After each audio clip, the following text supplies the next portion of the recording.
ya komen di bawah media sosial Iya, gitu ya, yang itu bisa ribuan. Betul. Gitu. Apalagi kalau lagi beritanya rame ya Pak ya. Apalagi berita sensitif gitu Iya. ya, kontroversial itu pasti bawahnya banyak banget. Ini siapa yang bertanggung jawab? Engagement bagus tuh Pak kalau Betul. komennya ribuan padahal isinya fitnah semua. Betul. Yaitu pemberitaannya biasa saja, tapi judulnya clickbait. Betul. Judulnya dipancing supaya orang marah. Tapi yang pasti bila ada pengaduan, ya, bila ada pengaduan terhadap komen-komen itu, Dewan Pers akan meminta pertanggungjawaban media. Media nggak boleh lari dari tanggung jawab.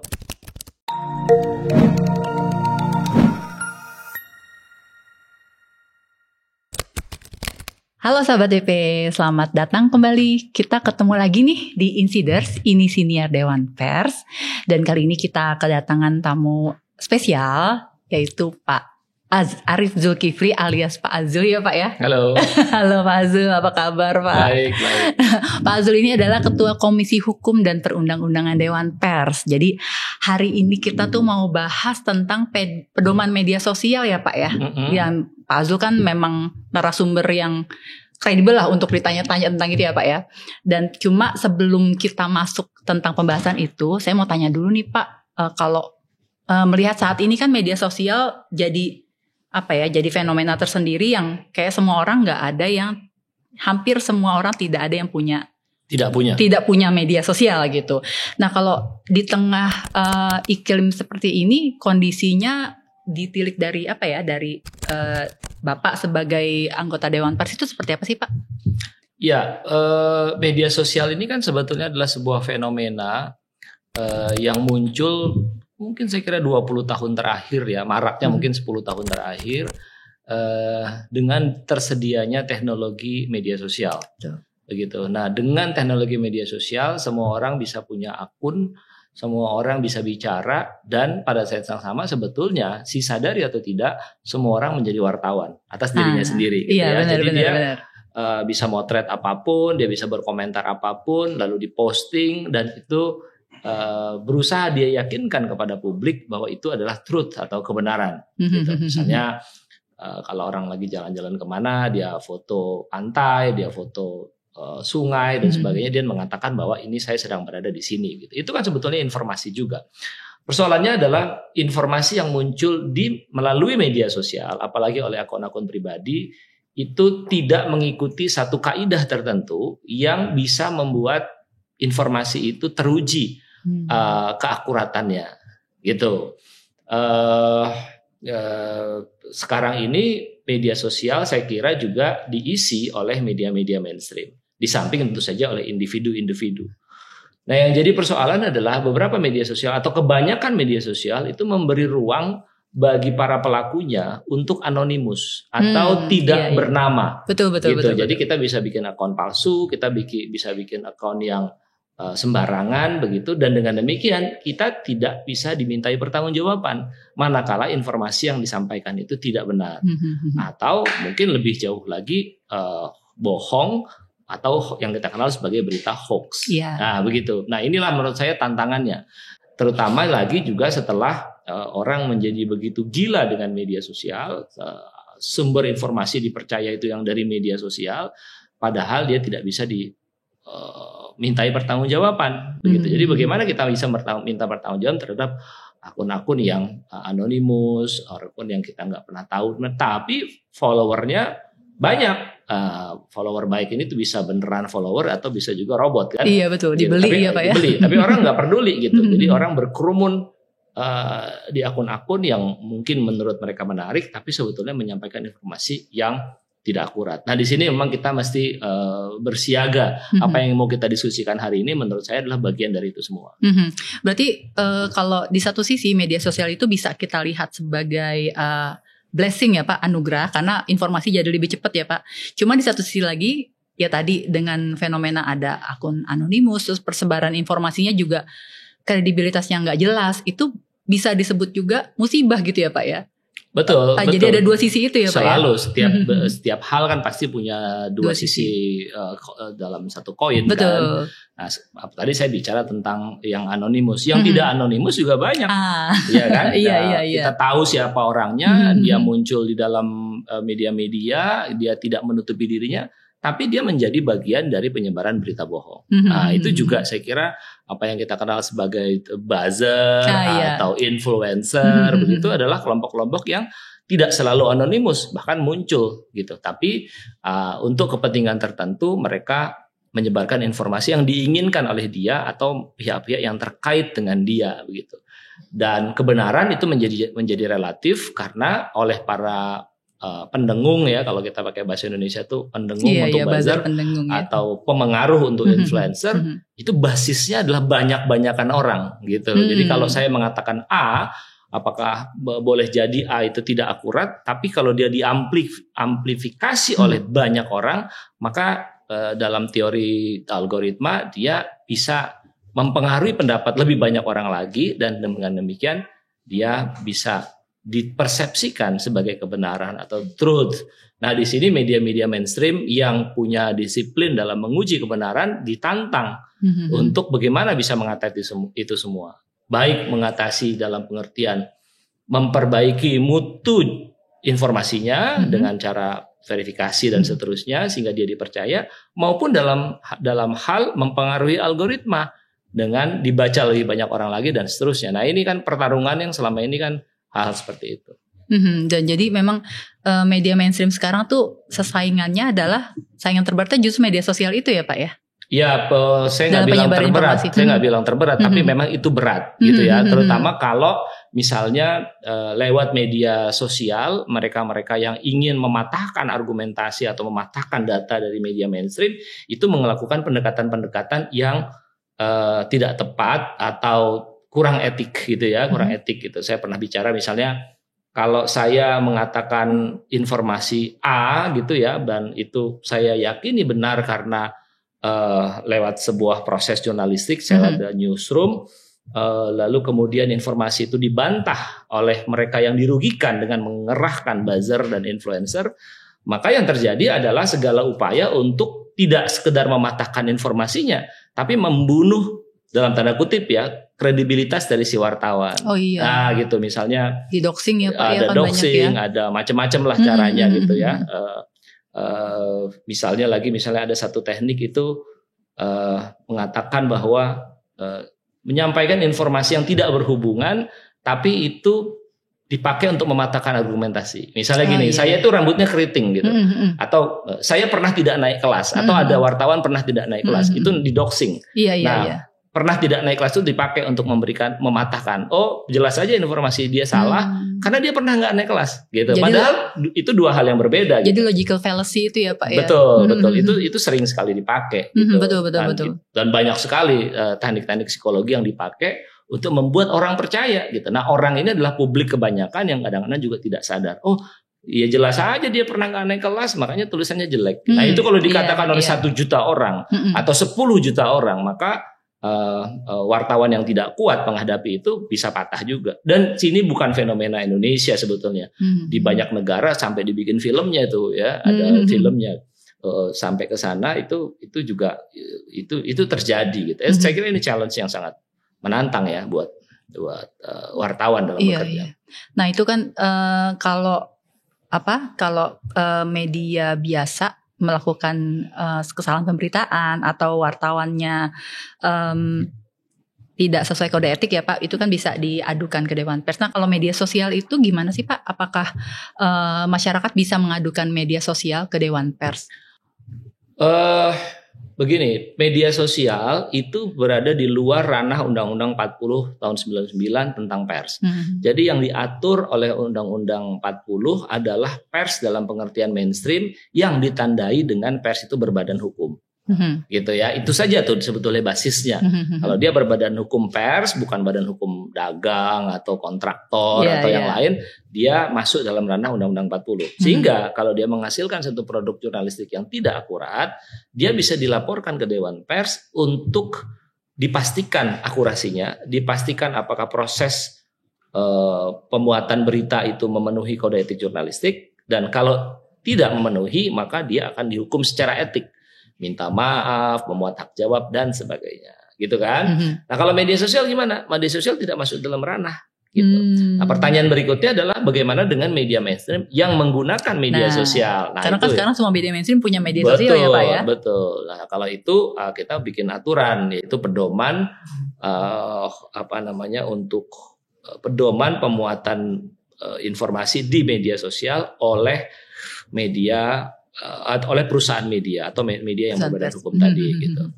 Jadi yang diaturnya adalah akun-akun media sosial yang dimiliki oleh perusahaan pers ya Pak persnya, betul. Gitu. Kalau di luar itu ya bukan urusan kita. Kalau bukan urusan kita siapa? Urusan polisi. Gitu. Nah itu kalau sekarang kan juga ada Pak beberapa bisa dibilang media atau mungkin content creator yang mereka tuh cuma punya media sosial, tapi tidak punya bentuk lainnya media, gitu kan. Banyak ya Pak ya sekarang kan mulai bermunculan gitu di YouTube, di Instagram gitu, di TikTok. Kalau itu boleh nggak sih Pak? Ya boleh-boleh saja sebagai sebagai hak warga negara untuk berkumpul, berserikat dan bersuara kan itu nggak ada larangan sama sekali. Tapi yang saya maksud adalah kalau ada apa-apa, kalau dia dianggap menyinggung orang begitu, maka Dewan Pers tidak bisa melindungi. Dia tidak masuk dalam ranah etik Undang-Undang 40. Dia masuknya kemana? Masuknya ke ranah pidana. Nanti polisi akan pakai Undang-Undang KUHP atau Undang-Undang ITE untuk follow up laporan dari masyarakat itu. Gitu. Itu yang bedanya ya. Itu bedanya. Oh, jadi perbedaannya memang karena tidak dilindungi oleh Undang-Undang Pers itu ya Pak ya? Karena dia tidak dalam ranahnya Dewan Pers ya Pak ya. Oke, nah ini tadi Pak Azul sempat menyinggung tentang pedoman pengelolaan media sosial ya Pak ya, buat media-media mainstream itu sebenarnya bisa dijelasin nggak sih Pak pedomannya tentang apa? Apakah yang harus dilakukan oleh media-media pemilik perusahaan pers yang memiliki akun media sosial itu seperti apa sih Pak? Saya mungkin mulai dari latar belakangnya dulu ya. Latar belakangnya adalah fenomena media sosial itu dimanfaatkan juga oleh media-media mainstream dalam mendistribusikan beritanya.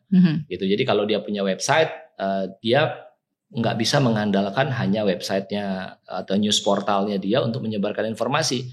Dia pasti juga akan menggunakan media sosial, apakah itu Facebook atau Instagram gitu. Jadi di-share di situ.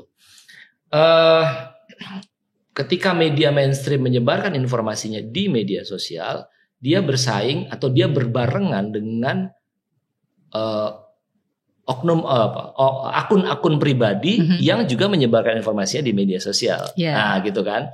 Nah, karena begitu maraknya media sosial ini muncul pelanggaran-pelanggaran yang di dalam ranah Undang-Undang 40 cukup disputable gitu ya. Jadi memancing perselisihan dan perbedaan pendapat. Misalnya gini, di tahun sebelum ini itu muncul ada satu gugatan di satu daerah di Sumatera di mana seorang pemimpin redaksi diadukan ke Dewan Pers bukan karena produk beritanya. Jadi produk beritanya itu baik-baik saja, tapi yang diadukan adalah ketika pemret dari media itu menyebarkan informasi yang dimaksud di grup WhatsApp dan kemudian dia menambahkan caption. Oh, dibumbui jadinya ya Pak ya. Jadi si pemret itu menambahi caption atas berita yang dia sebar. Nah, caption itulah yang digugat karena dianggap mencemarkan nama baik. Nah, itu masuk kemana? Kira-kira gitu pertanyaannya kan? Iya sih, benar ya. Itu masuk kemana? Masuk ke Dewan Pers Undang-Undang 40 atau enggak? Nah, gitu. Lalu ada lagi media yang digugat karena komen-komen di bawah status pemberitaan di Facebook. Kita tahu di bawahnya ada komen-komen. Dan kalau kita bicara komen-komen itu variannya dari yang paling sopan sampai paling tidak sopan ada di situ. Nah, orang tersinggung atas komen-komen itu. Sementara komen-komen itu anonimus. Gitu, nggak tahu, nggak bisa dilacak. Jadi siapa yang bertanggung jawab? Apakah si medianya atau enggak? Nah, dari situlah kemudian kita coba membuat agak panjang ya ini dari pertengahan pandemi sampai sekarang dan kemarin sudah jadi pedomannya itu. Yang intinya adalah kira-kira Dewan Pers akan melindungi akun-akun media sosial yang terkait atau berhubungan dengan media mainstream yang sudah memenuhi aturan dasar dari Dewan Pers, yaitu berbadan hukum. Nah, kira-kira itu yang kita maksud.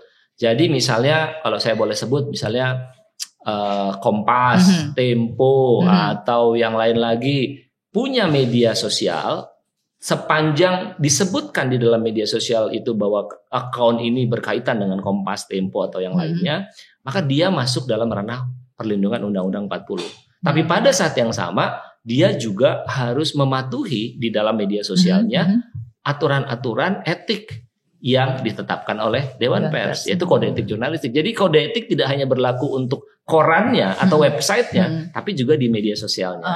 Gitu loh. Jadi ada timbal balik, ada perlindungan, tapi juga ada kewajiban. Oke. Jadi ada hak dan kewajibannya ya Pak ya, sama-sama.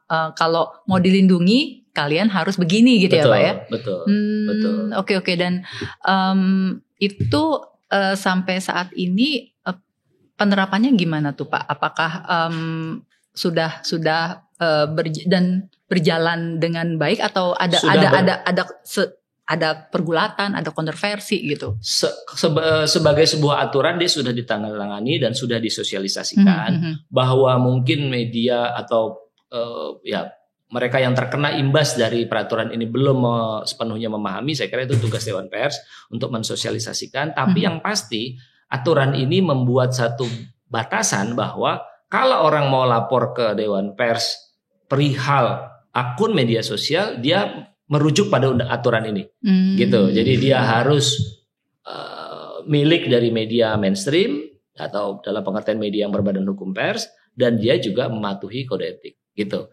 Kalau tidak, maka dia tidak bisa dilindungi. Nah, kalau tidak bisa dilindungi, si penggugat atau pelapornya itu pergi kemana? Dia akan pergi ke polisi. Jadi persis sama dengan kalau orang melaporkan media berita gitu, dia perginya ke polisi gitu. Nah, tadi saya penasaran nih Pak. Tadi Pak Azul kan bilang diskusi tentang pedoman bermedsos ini cukup panjang ya Pak ya. Dari pertengahan pandemi sampai baru-baru ini ya Pak ya. Dan itu memang kan masalah medsos itu cukup pelik ya Pak ya. Betul. Karena banyak pihak di situ gitu. Dan itu gimana sih Pak sampai akhirnya mendapatkan rumusan yang saat ini sudah ada gitu? Itu menarik pertanyaannya. Jadi memang lumayan panjang diskusinya, karena kalau boleh saya bagi dua ya dari komunitas pers itu. Pertama adalah mereka yang menganggap bahwa urusan media sosial ini bukan urusan Dewan Pers, gitu. Meskipun itu media sosialnya media-media mainstream. Nah, kira-kira gitu. Nah, pandangan yang kedua mengatakan sebaliknya, nggak bisa dong, gitu loh. Kita mendapatkan manfaat atas terdistribusinya pemberitaan kita di media sosial, tapi dampak buruk dan dampak etikanya kita nggak mau tanggung. Itu kan nggak bisa, kira-kira gitu ya, dua pandangan. Betul. Dua pandangan inilah yang terus berdebat gitu. Misalnya kalau saya coba turunkan ke ranah yang lebih implementatif soal komen. Komen di bawah media sosial gitu ya, yang itu bisa ribuan. Betul. Gitu. Apalagi kalau lagi beritanya ramai ya Pak. Apalagi berita sensitif gitu ya, kontroversial itu pasti bawahnya banyak banget. Ini siapa yang bertanggung jawab? Nah, kelompok pertama mengatakan bahwa ya kita bertanggung jawab Mas, gitu. Jadi media mainstream pemilik account itu bertanggung jawab atas ini. Wah, keren banget, gitu kan? Sementara yang lain mengatakan kami nggak bisa dimintai pertanggungjawaban. Satu, karena itu platform. Kita tidak menulis di dalam portal beritanya kami kan. Mereka tuh menulis di platform. Jadi platform lah yang mesti dimintai pertanggungjawaban. Jadi di Instagram yang dimintai pertanggungjawab. Tapi gitu bagaimana memintai pertanggungjawaban etik dari media-media itu kan nggak bisa. Faktanya adalah si media itu mendapatkan manfaat atas terdistribusinya berita dia di media sosial, begitu. Jadi kelompok kedua mengatakan nggak bisa begitu. Oke, sekarang kelompok pertama bagaimana bersikap atas ribuan komen yang ada di bawah sebuah berita. Dia bilang abaikan saja. Itu adalah ranah kebebasan berekspresi, jadi nggak usah diributin gitu. Tapi kelompok yang kedua mengatakan bahwa nggak bisa dong. Kan ini kan tanggung jawab kita. Begitu, kira-kira begitulah. Nah, kelompok pertama membalas lagi, kalau kita mau atur gitu, ada usulan untuk diatur dong, atau ada proses editing gitu, baik itu pra maupun pasca. Pra itu artinya begitu dia muncul langsung dipotong, atau pasca itu muncul dulu begitu ada yang protes di take down gitu kan. Yang kelompok pertama bilang, waduh, saya mesti menyediakan berapa tenaga lagi di kantor saya untuk melototin komen-komen. Itu mahal banget gitu. Betul. Gitu kan? Karena yang pertama menurut saya perspektifnya adalah perspektif dari dirinya sendiri gitu. Sementara kedua lebih punya tanggung jawab sosial. Kelompok kedua mengatakan kalau memang nggak bisa diatur atau dikendalikan itu komen-komen itu, kantor saya bisa memutuskan untuk menutup disable opsi komen di situ gitu. Iya kan, sebagai bentuk tanggung jawab saya, tanggung jawab etik saya gitu. Kelompok yang lawannya mengatakan bahwa kalau ditutup maka saya akan kehilangan traffic. Betul Pak, engagementnya menjadi berkurang. Nah, balik lagi kan akhirnya kita bisa melihat bahwa kelompok yang pertama itu berpikir dari perspektifnya sendiri, yaitu dia ingin mendapatkan manfaat berupa exposure, engagement, dan akhirnya adalah pendapatan ekonomi gitu ya, keuntungan ekonomi, tanpa dia mau peduli pada kepentingan publik yang lebih luas, tanggung jawab publik itu tadi gitu.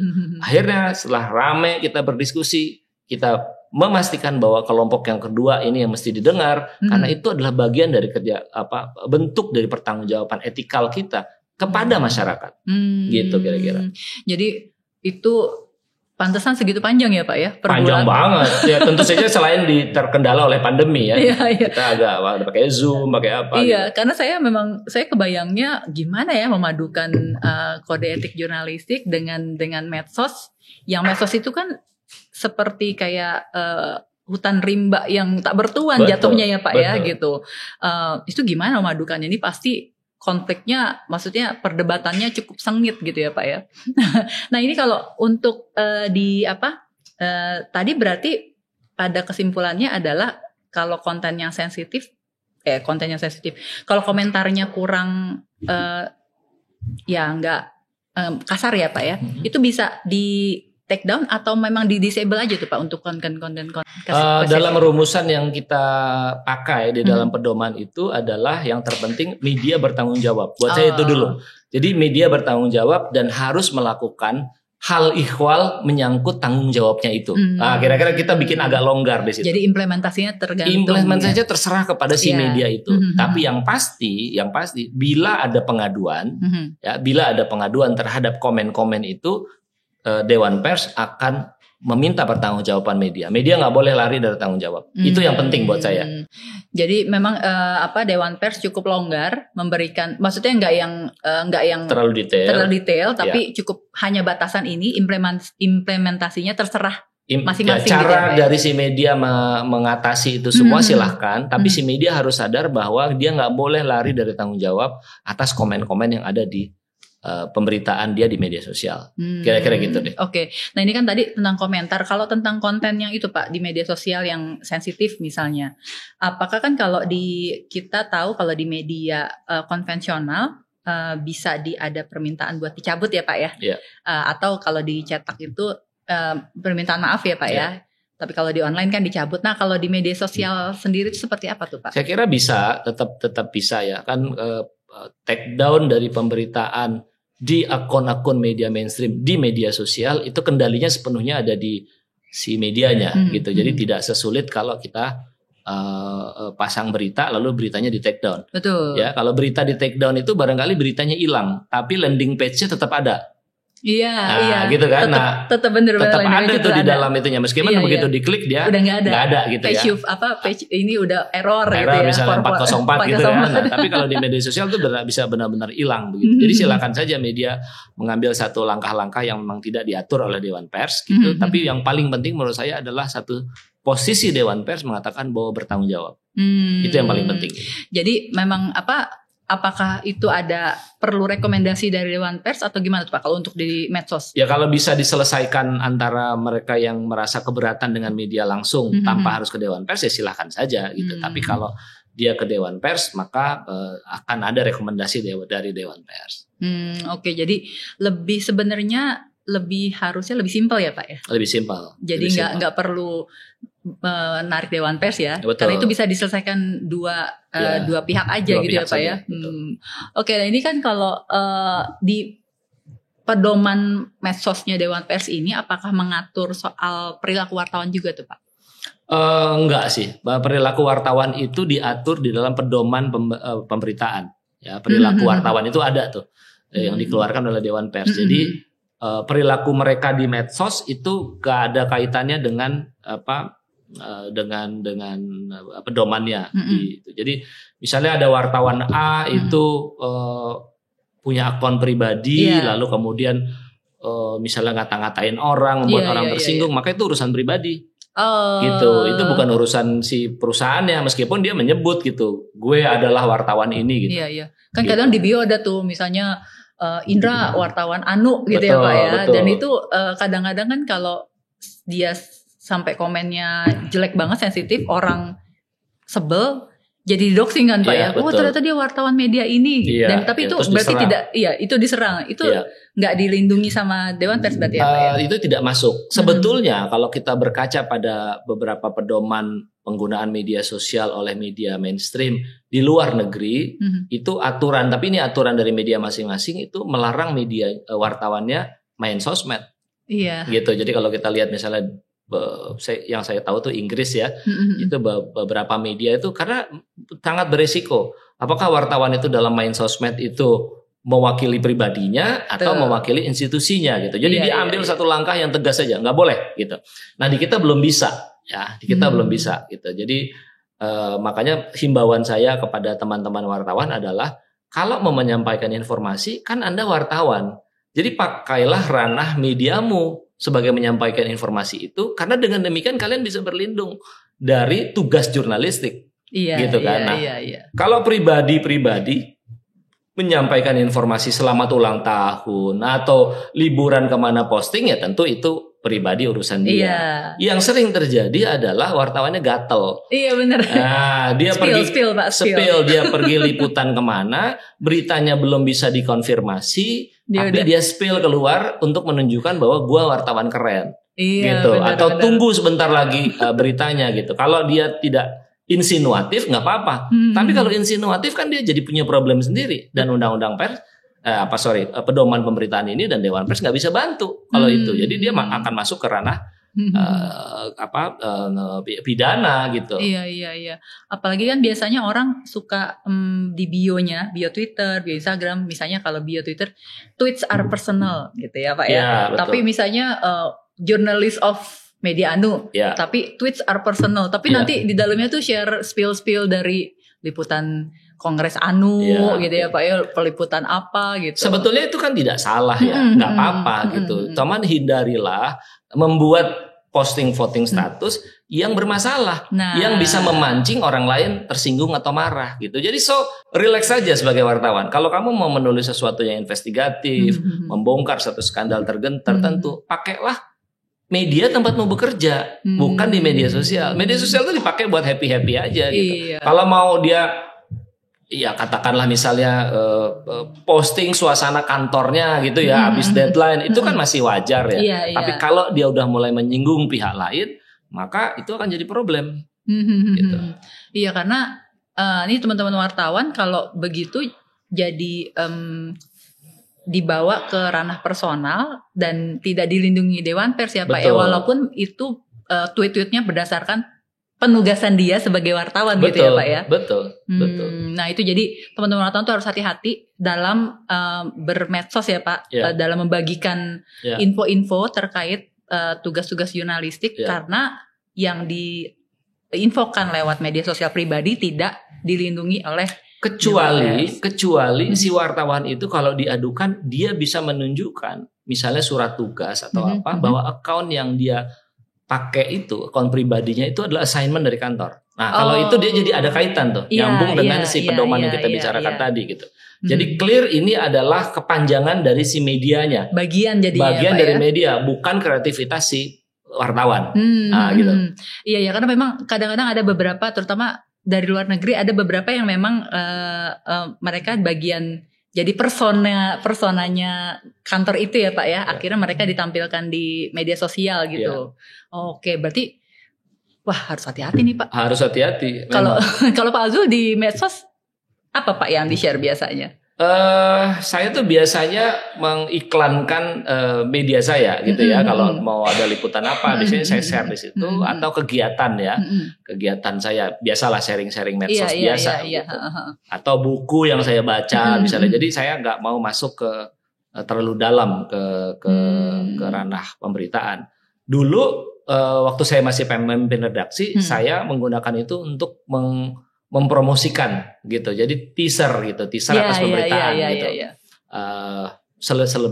Misalnya teaser lalu berita lengkapnya baca dia gitu. Kalau itu sih nggak ada, menurut saya sih nggak ada persoalan gitu. Iya, itu biasa sih Pak, karena itu kan ya saya kerja di mana pasti biasa. Cuma kan kalau informasi insider dari urusan kantor itu jadi bermasalah ya Pak ya. Betul. Nah ini Pak. Sekarang itu kan ya tadi karena Pak Azul bilang orang itu sangat tergila-gila dengan media sosial, jadi semua hal kayak semuanya dibahas di media sosial. Kadang-kadang ada beberapa orang yang menggunakan keberatan atas pemberitaan, tapi dia postingnya bukannya menuntut ke media tersebut, tapi dia bikin posting di media sosialnya sendiri. Kayak waktu itu Pak RK ya, Pak Ridwan Kamil itu pernah memuat hak jawabnya di medsos. Kalau itu seperti apa tuh Pak? Ya saya kira itu sih hak dari masing-masing individu ya. Dia mau menggunakan media sosialnya untuk katakanlah membersihkan namanya, menjelaskan tentang satu hal gitu. Saya kira itu sih nggak ada persoalan sama sekali. Jadi kenapa itu dia lakukan? Pasti karena dia yakin audiens dari media sosialnya banyak, lebih daripada audiens si media. Gitu. Jadi kenapa dia harus mengandalkan si media? Mendingan dia jelaskan sendiri gitu. Kalau itu sih nggak ada persoalan. Yang persoalan adalah kalau ada orang bikin klarifikasi, tapi di dalam klarifikasinya dia menyerang pihak lain lagi. Kalau di sini jadi gimana tuh? Ya kan, orang yang tadinya mau membantah media tidak menggunakan hak jawab, tapi dia menjawab sendiri di media sosialnya. Lalu di dalam media sosialnya dia menyerang pihak lain. Lalu pihak lain itu marah. Katakanlah begitu. Maka itu ranahnya siapa? Kalau saya berpendapat itu bukan lagi ranah Undang-Undang 40. Betul. Gitu. Jadi ranah dari orang itu, silakan urus berdua urus gitu masing-masing kan. Urus masing-masing. Kalau mau ke polisi ya ke polisi gitu. Dan polisi tidak bisa pakai Undang-Undang 40. Dia harus pakai undang-undang yang lain di luar itu. Bisa apa ITE bisa atau KUHP, KUHP. Bisa betul gitu. Oke. Jadi kalau mau klarifikasi atas kesalahan penulisan misalnya Pak ya, keberatan pemberitaan bisa dilakukan di medsos pribadi karena itu tidak melanggar apa-apa gitu ya Pak ya. Tidak, itu kan hak individu saja. Hak pribadi aja. Kadang memang ada orang yang nggak percaya sama media misalnya. Saya mau, apalagi masanya lebih banyak di medsos ya Pak ya. Nah ini Pak tadi Pak Zul juga sempat tentang komen-komen itu loh Pak, komen-komen yang negatif itu. Dewan Pers ngasih batasan gak sih Pak? Kayak komentar seperti apa sih yang dianggap meresahkan, yang harus dimoderasi seperti itu? Ya tidak ada petunjuk yang terlalu detail ya. Nanti kalau petunjuk yang terlalu detail nanti terlalu banyak loophole-nya. Kalau aturan kan nggak bisa gitu. Dia harus cukup longgar, umum supaya loophole-nya nggak tercipta terlalu banyak gitu. Ya tapi saya kira kalau udah kebun binatang, caci maki, saya kira itu sangat tidak layak ya buat. Bukan sekedar urusan menyinggung orang atau tidak menyinggung orang, itu kan soal keadaban. Keadaban pribadi juga pada akhirnya gitu. Tapi di media sosial kan bersembunyi di balik anonimitas. Betul. Orang akan ngomong apapun. Dan jangan disangka juga orang marah caci maki itu karena dorongan individunya bahwa dia marah. Tapi sekarang itu kan juga mereka itu bisa menjadi gerombolan yang dibayar. Betul. Gitu. Jadi marah itu karena proyek, kan bisa begitu juga kan. Nah, kalau begitu kan artinya si media kalau dia tidak mau bertanggung jawab ya dia membiarkan iklim serang menyerang lewat berbagai cara itu sebagai sesuatu yang legal gitu. Itu yang nggak boleh. Gitu. Iya, kadang kan soalnya kalau kita lihat di media sosial beritanya tuh sebenarnya biasa aja, tapi komennya sampai berapa ribu pas dibaca isinya marah. Ya isinya ya itu tadi Pak Zul bilang kebun binatang segala macam dan itu pasti si pihak medianya juga bingung. Saya udah sesuai kode etik jurnalistik. Kenapa jadi di kolom komentar rame banget? Engagement bagus ya Pak ya. Betul. Tapi itu jelek banget untuk etikanya ya Pak ya. Kalau kita bicara etika itu kita bicara tentang siapa sih? Kita bicara tentang publik kan. Gitu kan. Jadi kalau kita bersikap etik itu kita menyadari bahwa ada sesuatu yang secara hukum tidak bisa dipersoalkan, tapi secara etik itu mengganggu. Betul. Gitu. Etik ini kan gini lah kalau mau dicari gampangnya ya. Kalau Anda naik bis gitu ya, Anda naik bis lalu di dalam bis itu kosong gitu, nggak ada orang kecuali satu perempuan duduk gitu. Anda laki-laki gitu.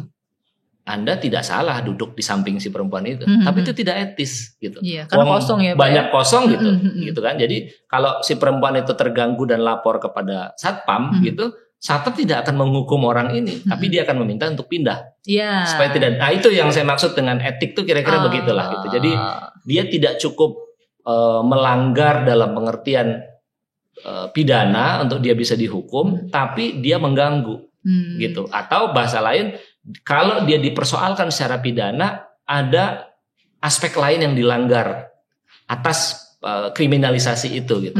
Jadi misalnya kalau media yang sudah kita atur di dalam Undang-Undang 40 melanggar kode etik, misalnya tidak cover both side, kalau nggak mau pakai Undang-Undang 40 tapi pakai Undang-Undang ITE atau KUHP, wartawannya itu dipenjara. Betul bahwa dia melanggar, tidak cover both side, tapi pelanggaran itu tidak cukup kuat sehingga dia bisa dihukum secara pidana gitu loh. Atau kalau dia dipaksakan dihukum pada pidana, ada sesuatu yang lain yang akan cedera, yaitu kemerdekaan pers. Gitu loh.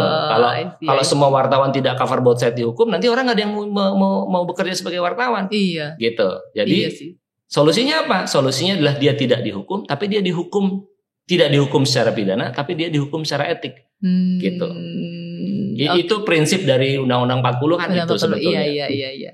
Nah ini kan kita Pak Azul juga tahu ya kalau di medsos itu kan kita harus produktif ya, bikin konten dan kadang-kadang ya tadi moderator mimin ya Pak,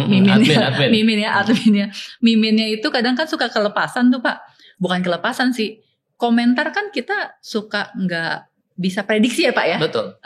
Tiba-tiba ya tadi berita biasa aja tiba-tiba rame dan sementara itu udah berapa hari yang lalu gitu. Betul. Kalau itu kayak gimana sih Pak? Apakah tetap jadi tanggung jawab media yang producing the content atau gimana tuh Pak? Ya itu kalau pakai pedoman yang saya sebut tadi dia menjadi tanggung jawab. Tetap gitu. Ya. Anda menyebut admin atau mimin tadi, si admin itu kan sebetulnya bagian dari tanggung jawab si media kan. Nah ini yang oleh kelompok yang pertama tadi dikatakan saya nggak mau bayar orang yang bekerja sebagai admin untuk mereksain satu-satu gitu ya. Karena itu mahal banget gitu. Tapi dia mau dapat manfaatnya yaitu engagement. Betul. Nah, gitu. Kan engagement bagus tuh Pak kalau komennya ribuan padahal isinya fitnah semua. Betul. Nah, sikap tidak bertanggung jawab seperti itu bisa memancing hal yang lebih parah lagi, yaitu pemberitaannya biasa saja tapi judulnya clickbait. Betul. Judulnya dipancing supaya orang marah gitu. Dengan demikian nanti komen-komen di bawahnya tuh bisa dari kedua pihak pro kontra akan muncul dan itu bisa mendatangkan engagement, mendatangkan traffic dan ujungnya adalah mendatangkan keuntungan ekonomi gitu. Padahal dia sebenarnya sedang merusak masyarakat. Jadi nanti ini sebenarnya yang mau dicegah ya Pak ya. Betul. Jadi yang berita-berita karena memang belakangan kan kadang ya beritanya biasa aja cuma supaya menarik di medsos diulang-alik, direvisi macam-macam supaya jadi clickbait rame, padahal begitu dibaca diklik beritanya biasa saja. Nggak ada apa-apa ya Pak ya. Jadi sebenarnya yang mungkin lagi dijagain ya Pak, di-prevent sama Dewan Pers supaya iklim media kita bisa sehat ya Pak ya. Karena kan sekarang udah banyak banget headline-headline juga yang clickbait gitu ya Pak ya. Oke. Kan sekarang kita banyak banget, nggak cuma di Indonesia tapi juga di luar negeri, apalagi yang ngurusin artis tuh Pak, kan pakai konten media sosial orang, dijadikan berita gitu. Media mengutip konten sosial media. Betul gitu, jadi menggunakan konten media sosial orang, misalnya si artis A lagi jalan-jalan gitu ya, jalan-jalan ke mana, terus nanti dijadi berita dan atau parah dia terus yang di quote komen-komen di konten itu. Kalau itu seperti apa sih Pak? Apakah diatur juga atau enggak? Saya ingin kita kembali lagi ke dalam esensi dari jurnalisme itu apa ya? Esensi dari jurnalisme itu kan adalah bekerja untuk masyarakat. Betul. Gitu kan? Untuk publik untuk kepentingan publik gitu. Dengan demikian maka pertanyaannya adalah apakah berita-berita yang Anda sebutkan tadi itu masuk dalam ranah kepentingan publik gitu. Sampai sekarang perdebatannya belum selesai. Sampai sekarang. Jadi masih ongoing ya Pak ya? Masih ongoing, itu nggak pernah selesai. Yang satu mengatakan itu nggak ada urusan publik dalam gosip artis, begitu. Tapi yang lain mengatakan ketika artis itu sudah menjadi tokoh publik, maka dia adalah kepentingan publik itu sendiri. Nah itu sampai sekarang belum bisa direkonsile tuh, dua pendapat itu. Nah mereka yang berpendapat kedua inilah yang kemudian terus memproduksi berita tentang artis yang memang dalam faktanya mendatangkan banyak pembaca, mendatangkan banyak traffic, dan dengan demikian mendatangkan banyak keuntungan ekonomi, gitu kan. Nah, sialnya kemudian media-media yang kekurangan berita, media-media wartawan-wartawan yang mendapatkan target pemberitaan sekian puluh, sekian ratus per hari, itu akhirnya mencari jalan pintas, yaitu mantawin akun-akun dari artis atau pesohor atau mereka yang terkenal untuk kemudian diberitakan gitu. Kalau misalnya itu adalah akun dari seorang tokoh politik yang dia mengklarifikasi satu peristiwa politik tertentu, saya kira itu ada kaitannya. Tapi kalau seorang artis yang membeli wig terbaru misalnya begitu, itu urusannya apa ya buat publik, kira-kira begitu ya. Nah, kemudian itulah yang kemudian menjadi berita dari media-media yang mainstream tadi gitu. Itu kesalahan pertama. Kesalahan kedua adalah dia percaya 100% bahwa akun itu dikelola dan merepresentasikan si artis gitu. Padahal belum tentu, ada administrasi dan sebagainya gitu. Jadi saya ingat dulu ada teman saya itu Johan Budi SP ya, sekarang anggota KPK. Komisi anggota fraksi PDIP. Sekarang PDIP ya Pak ya. Di DPR. Waktu itu dia juru bicara KPK gitu. Jadi dia tuh sebel banget kalau ada wartawan yang nanya, misalnya, Pak Johan, apa pendapat Bapak tentang tweetnya Trio Macan yang terakhir gitu? Iya, zamannya Pak Johan itu kan Trio Macan lagi naik daun ya. Itu siapa Trio Macan kita nggak pernah tahu sampai sekarang. Kita hanya bisa menduga-duga. Jadi bagaimana mungkin seorang pejabat publik seperti juru bicara KPK disuruh mengomentari Trio Macan gitu. Ini kan menurut saya absurd sekali ya. Akun anonim lagi ya Pak ya. Akun anonim pula gitu. Jadi akun anonim itu mestinya nggak usah dibaca, nggak usah digubris, nggak usah diabaikan saja gitu. Nah ini malah wartawan-wartawan yang membesarkan gitu. Jadi ya karena memang sekarang itu bahkan nggak cuma di Indonesia ya Pak fenomena itu, karena di luar negeri pun media-media artis itu semuanya ngutipnya memang akun-akun media sosialnya selebriti kan. Kalau misalnya kita mau mempercayai atau mau katakanlah bertoleransi terhadap berita-berita artis ya oke gitu. Cuman sekali lagi saran saya kepada wartawan adalah dia mesti pastikan bahwa itu memang akunnya si artis dengan cara menelpon. Atau meminta izin. Meminta izin, saya akan memuat tweet Anda tentang ini pada hari ini, misalnya gitu. Itu cara yang paling etikal gitu menurut saya. Gitu. Tidak menelan mentah-mentah, apalagi komentar-komentarnya dikutip. Begitu, karena sekali lagi komentar-komentar itu most likely kan anonimus gitu. Betul. Apalagi kan kita juga ya kalau istilah anak sekarang tuh beberapa kali kita udah pernah kegocek ya Pak, kegocek isu-isu viral di media sosial yang ternyata nggak benar, kayak dulu Justice for Audrey, ingat gak sih Pak?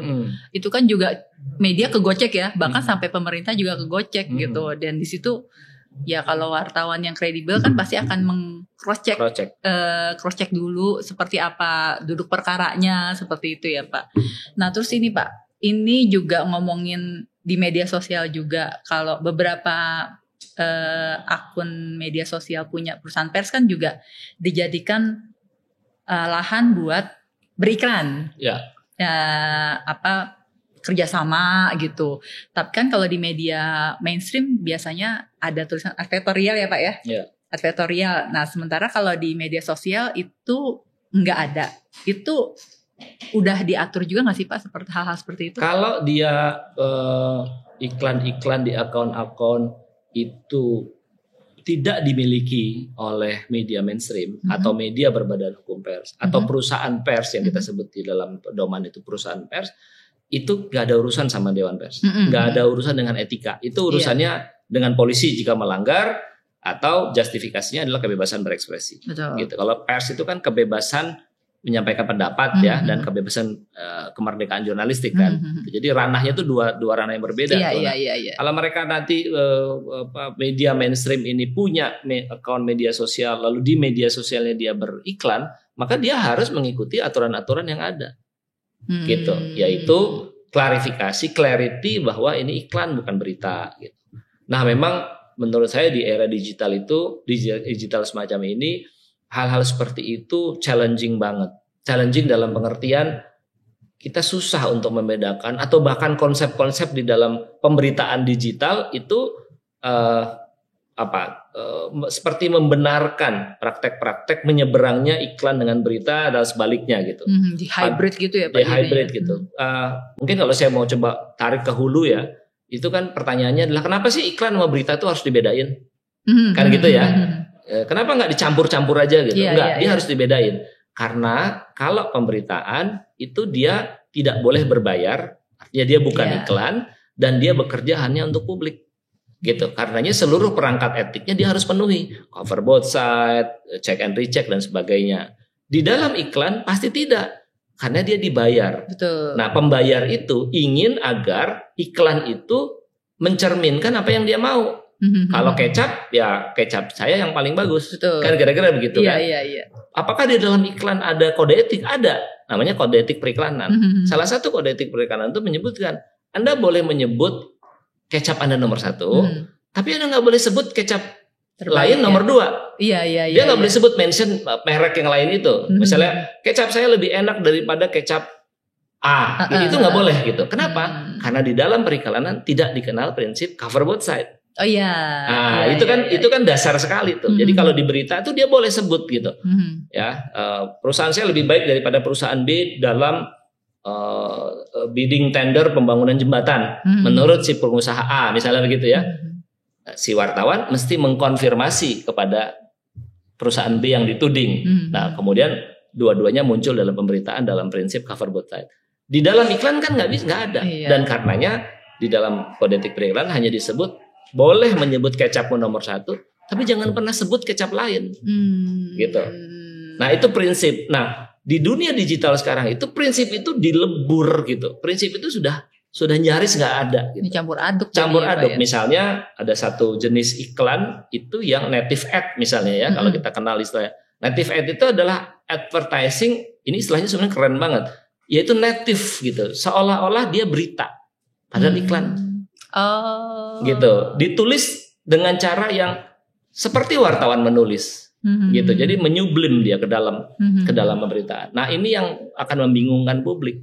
Apakah ini iklan atau bukan iklan? Karenanya dia harus disebut di situ bahwa ini iklan, ini advertorial, dikasih dan kode dikasih kode. Atau kalau di dalam media sosial itu disebut konten berbayar. Iya, sponsor post gitu ya. Sponsored by misalnya gitu kan, atau apalagi seringlah kita sebut gitu ya, atau status berbayar gitu, jadi disebut kecil saja. Iya, biasanya ada tuh Pak di atas Pak. Betul. Apa namanya sponsored gitu ya, sponsor atau apa ya, saya lupa. Ada di atas kode Instagram ya. Harusnya seperti itu, harusnya seperti itu. Kenapa? Biar orang tahu, oh dia ngomongin kecapnya enak si media ini atau si artis ini, ya iya aja orang dia dibayar. Nggak apa-apa, silahkan aja gitu. Tapi saya tahu bahwa ini bukan sesuatu yang bukan iklan gitu. Ini jelas-jelas iklan gitu. Kira-kira gitu. Oke. Nah, ini kita tadi udah panjang lebar ngomongin tentang gimana komen-komennya harus dimoderasi gitu ya Pak ya. Tanggung jawabnya perusahaan pers di media sosial lah. Nah, ini kalau untuk sanksinya itu gimana tuh Pak? Apakah ada sanksinya itu seperti apa untuk perusahaan pers yang bermedia sosial dan tidak mengikuti pedoman dari Dewan Pers? Sanksinya bukan dari Dewan Pers. Sanksinya adalah kesempatan kepada mereka yang dirugikan untuk melapor bukan kepada Dewan Pers. Nah, itu sanksinya. Jadi kalau dia melanggar, kalau dia melanggar lalu Dewan Pers memediasikan, maka dia bisa katakanlah dimoderasi, disuruh minta maaf, disuruh men-take down dan sebagainya gitu. Tapi kalau dia melanggar dalam frekuensi tertentu dan sebagainya, itu Dewan Pers bisa lepas tangan gitu. Nah, aturan-aturan yang dikeluarkan oleh Dewan Pers itu yang menghukum bukan Dewan Pers. Dewan Persnya kan bukan lembaga penegak hukum. Iya. Gitu. Jadi Dewan Pers itu lembaga etik. Nah, kalau misalnya kalian tidak mau ditangani oleh lembaga etik, ya kalian bisa ditangani oleh lembaga penegak hukum yang punya konsekuensi hukuman. Ya udah terserah ya. Terserah gitu ya, kira-kira gitulah gitu. Jadi kalau mau masuk dalam ranah Dewan Pers, baik-baik diatur, begitu patuhi. Nah, gitulah kira-kira logiknya gitu. Tapi kalau nggak mau mematuhi, ya aku nggak bisa bantuin. Iya. Nah, gitu. Jadi terus mungkin kayak penasehat jadi saja Pak ya, ngasih tahu ini ya begini. Ya lembaga begini, etik. Di mana-mana kan? lembaga etik itu seperti itu. Gitu. Oke, dan itu ini proses sosialisasinya sampai saat ini masih ongoing berarti masih ya Pak berjalan, ya? Masih berjalan dan ini akan terus lah gitu. Dan apakah memang semua media semua perusahaan pers itu sudah tercover atau gimana nih? Saya kira kalau lihat ininya cakupannya ya pers kita kan banyak sekali. Betul. Ya itu saya nggak terlalu yakin juga banyak media terutama yang di luar Jakarta yang sudah memahami itu gitu ya. Sudah memahami itu juga saya belum terlalu yakin gitu. Jadi sosialisasi mesti harus digalakan lagi. Dan sampai saat ini untuk sudah mulai ada belum sih Pak kayak pengaduan terkait dengan yang terkait dengan pedoman ini Pak? Ya sejauh ini sih belum. Belum ada ya Pak ya? Jadi saya berharap tidak ada ya. Artinya kalau tidak ada itu media-media yang bermedia sosial itu patuh gitu sehingga dia tidak usah bermasalah secara hukum lah gitu ya. Jadi ya udah kalau kamu mau menyebarkan berita yang kamu produksi lewat WhatsApp grup lewat sosial media ya sebarkan saja, nggak usah pakai caption gitu. Apalagi kalau captionnya bisa menyinggung orang gitu. Jadi be relax lah sebenarnya menurut saya itu. Keywordnya itu. Ya, jadi sebenarnya tuh meminta para perusahaan pers yang medsos, udahlah kalian sama-sama responsibel aja gitu, sadar mawas diri gitu kali ya Pak ya. Jadi supaya nggak perlu disemprit gitu ya Pak. Betul. Saya dulu tuh ada satu istilah yang sebetulnya bagus di era Orde Baru, tapi kemudian jadi tidak menarik ya, yaitu pers yang bebas dan bertanggung jawab. Gitu. Kalau wordingnya sih sebetulnya itu satu yang bagus gitu. Konsepnya bagus ya Pak ya. Bagus konsepnya. Jadi dia bebas tapi dia bertanggung jawab dalam pengertian dia memenuhi seluruh perangkat etiknya gitu. Tapi kata itu saya tidak menyarankan kata itu dipakai karena dia sudah cemar pada masa lalu gitu ya. Pers bebas dan bertanggung jawab itu artinya pers yang manut sama pemerintah gitu kan, yang nggak kritis gitu. Konotasinya dulu ke bawah sampai sekarang betul, ya Pak ya. Gitu. Padahal yang dimaksud bertanggung jawab kan bukan itu. Yang bertanggung jawab itu justru yang kritis, ya, yang investigatif, tapi memenuhi seluruh kewajiban etiknya.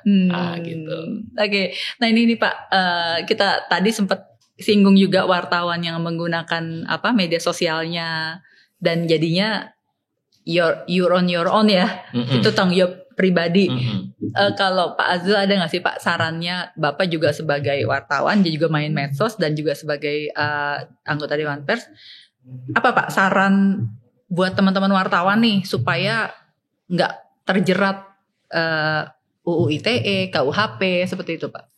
Ya menurut saya balik lagi ya, kalau Anda punya media, kalau teman-teman wartawan punya media, maksimalkan saja di situ media ya Anda untuk berkreasi gitu. Jadi kalau Anda punya info sesuatu, ya diliput saja di dalam medianya gitu. Tentu saja pernyataan saya ini atau tips saya ini terkesan normatif karena para wartawan bisa mengatakan ya Mas Azul bisa ngomong begitu. Kantor saya kan tidak semerdeka itu kan. Kantor saya itu juga punya bos. Bosnya juga punya vested interest sehingga saya nggak bisa. Saya kasih jalan kalau begitu, bikin kolaborasi. Gitu. Kalau Anda punya idealisme itu, Anda banyak sekali sekarang liputan-liputan kolaborasi yang memungkinkan Anda menulis, yang memungkinkan Anda menginvestigasi meskipun media Anda tidak terlibat. Gitu ya. Misalnya kayak konsorsium Indonesia League itu memungkinkan kan banyak sekali kita terakhir kan bikin liputan tentang penyadapan gitu ya, Pegasus gitu. Itu kalau medianya merasa mungkin nggak secure atau tidak diizinkan ya nggak apa-apa gitu, itu free choice aja. Tapi wartawannya bisa menyalurkan informasinya lewat konsorsium pemberitaan semacam itu. Daripada dia cowawaan apa bahasa Indonesianya itu. Cawe-cawe Pak. Cawe-cawe itu ikut campur. Maksudnya ngomong-ngomong nggak keru-keruan di media sosial yang dia tidak punya basis untuk mempertanggungjawabkan diri, manakala itu dipersoalkan. Nah gitu. Nanti kalau dipersoalkan, oh saya wartawan, kita Dewan Pers nggak bisa bantu. Kalau gitu. Gitu. Kalau wartawan kenapa nggak kamu tulis di mediamu? Kenapa kamu menyerang orang di media sosial milik pribadimu tadi? Dan seterusnya gitu. Jadi ya temukan saluran buat menyalurkan itu gitu ya Pak ya. Kalau tadi daripada pakai akun pribadi lebih baik jadi di lewat jadi media sendiri atau kerja kolaborasi tadi ya Pak ya. Atau kerja kolaborasi gitu. Oke, nah itu teman-teman wartawan tuh harus dengerin karena ini penting banget karena terutama di Twitter ya Pak ya, banyak banget kan info-info berseliweran sampai kayak tsunami informasi yang bingung sampai mau yang benar yang mana, dan itu kadang-kadang karena dia punya bionya wartawan anu atau editor anu gitu, itu kita jadi percaya padahal nanti itu membahayakan dia sendiri ya Pak ya. Betul. Oke. Nah ini kalau tadi kita di tengah sebagai masyarakat umum kita banyak banget informasi sampai tsunami rasanya, sampai bingung mau pilih yang mana. Nah itu kalau untuk masyarakat umum nih, Pak Azul bisa share nggak sih tips milih informasi di medsos itu seperti apa? Yang pasti sih saya sangat menganjurkan supaya orang tidak mengkonsumsi informasi dari sumber yang anonimus. Itu kan sederhana sekali. Betapapun meyakinkan informasi itu, tapi kalau orangnya bersembunyi di balik akun anonim, di balik nama samaran, maka kita nggak bisa pertanggungjawabkan informasinya. So ya kalau ada informasi seperti itu, langsung saja cek ke media-media yang tidak anonimus kan. Itu dulu deh menurut saya. Karena ini kan natural sekali. Kalau dia bernama, dia bisa dimintai pertanggungjawabkan. Dia bisa digugat, bisa diapain. Sehingga dia tak akan hati-hati. Betul. Kira-kira gitu kan. Dia akan hati-hati. Karenanya dia pasti tingkat kepercayaan informasinya lebih baik daripada yang anonimus tadi gitu. Oh tapi kan bisa aja dong ada orang yang mau menyampaikan informasi tapi dia takut akan resikonya jika dia memunculkan namanya. Makanya dia kemudian menjadi anonimus. Oh ya bisa saja itu kita jadikan dasar, tapi dia mesti dicek gitu. Itu mesti dicek. Itu tips saya yang pertama ya. Tips saya yang kedua adalah, nah ini biasanya terkait dengan kontestasi pemilu, pilkada dan sebagainya. Saya tidak berkeberatan atau saya oke-oke saja dengan mereka para netizen yang punya preferensi politik atas pemilu, pilkada, pilpres atau apapun, tapi nggak usah lebay, nggak usah baper gitu, karena perang terhadap hoax itu tidak akan pernah kita menangkan kalau publiknya baperan. Iya. Gitu. Kenapa diambil hati ya Pak ya? Diambil hati. Kenapa baperan? Karena kalau dia baperan terhadap satu kandidat tertentu, maka dia akan menyebarkan informasi apapun yang baik tentang kandidatnya dan menyebarkan informasi apapun yang jelek tentang kandidat lawan. Dia nggak pakai saring lagi tuh. Pokoknya kalau judulnya udah kandidat gue keren, dia sebar, padahal belum tentu. Begitu juga sebaliknya, kandidat lawan jelek, gue sebar, padahal belum tentu. Kayak pakai kacamata kuda gitu ya Pak ya jadinya ya. Betul. Nah, bagaimana mengatasi itu semua? Ya biasa aja, orang proses politik sudah kita lihat bersama kok. Ya kan, yang tadinya kita milih A, jadi gimana? Keluarga kita milih B, gitu. Kita udah berantem, di ujungnya kan yang ini ketemu lagi di tengah. Malah mesra ya Pak. Malah mesra dan peluk-pelukan gitu. Sementara udah terbelah-belah nih ya. Yang di sini udah terbelah-belah, udah mempercayai hoax dan sebagainya. Dan ya akhirnya mereka yang jadi korban kan, rakyat di bawah ini. Betul. Berarti itu tadi tipsnya kan buat jangan percaya akun anonim ya Pak. Padahal sekarang itu kan banyak akun centang biru, apalagi kayak di Twitter kan Pak. Akun yang aneh-aneh aja sekarang, soalnya yang penting bayar. Di Twitter itu kan yang penting bayar ya Pak ya. Yang penting bayar, centang biru. Kalau itu seperti itu gimana tuh Pak? Ya sama aja, centang biru kan akhirnya juga jadi satu model bisnis ya, satu sumber pendapatan dari si pemilik media sosial, pemilik platformnya gitu. Jadi centang biru tidak menjamin kebenaran informasi, ya kan? Bahkan sebetulnya akun-akun yang jelas-jelas tidak anonimus pun tidak menjamin kebenaran, ya kan? Tidak menjamin kebenaran informasi. Tapi paling nggak kita punya grade-nya lah gitu yang paling atas tuh yang tidak anonim, lalu mungkin dari satu lembaga yang terverifikasi, punya track record yang bagus selama ini, lalu turun lagi sampai yang benar-benar netizen barangkali yang biasa saja gitu. Begitu. Jadi ya mungkin yang penting itu literasi digital juga penting banget ya Pak ya. Betul. Yang saya khawatirkan sekarang ini adalah diskusi tentang gerakan-gerakan anti berita bohong dan anti hoax itu berimbas terhadap kemerdekaan pers. Itu juga kita mesti hati-hati tuh gitu. Jadi jangan sampai berita tidak akurat itu sama dengan berita bohong misalnya, itu salah gitu. Padahal itu kan beda jenis ya Pak ya. Beda jenis dan beda ranah gitu kan. Kalau berita tidak akurat itu beda berita yang tidak terverifikasi dengan baik, kira-kira gitu kan. Tapi penyelenggaranya adalah media mainstream. Betul. Atau media yang jelas memiliki tim proses kerja yang benar gitu. Tapi memang dia menghasilkan berita yang tidak akurat. Kalau dia berita bohong atau hoax, itu sudah pasti berita itu disampaikan oleh sumber yang tidak kredibel karena dia anonim dan tidak melalui proses prosedur yang berlaku seperti halnya di media mainstream. Nah, kira-kira gitu. Ini kan bahaya banget kalau semua berita hoax itu digeneralisir dan akhirnya memakan berita tidak akurat. Ya, berita tidak akurat itu boleh saja terjadi gitu, tapi dia treatmentnya akan berbeda dengan berita hoax. Berita hoax tadi ya. Betul. Oke, dan itu berarti pertanyaan terakhir kita, dan terima kasih banget Pak Azul yang udah menyempatkan waktunya. Jadi ngasih pencerahan nih Pak, terutama nggak cuma buat teman-teman wartawan dan perusahaan pers, tapi juga buat masyarakat umum ya Pak. Gimana sih cara bermedia sosial, dan kalau untuk perusahaan pers mungkin tadi gimana mengelola media sosial supaya sesuai dengan kode etik jurnalistik gitu ya Pak ya. Oke, terima kasih Pak Azul, dan sampai di sini dulu sahabat DP. Semoga bincang-bincang kita sore ini bisa bermanfaat. Sampai jumpa di episode berikutnya. Salam.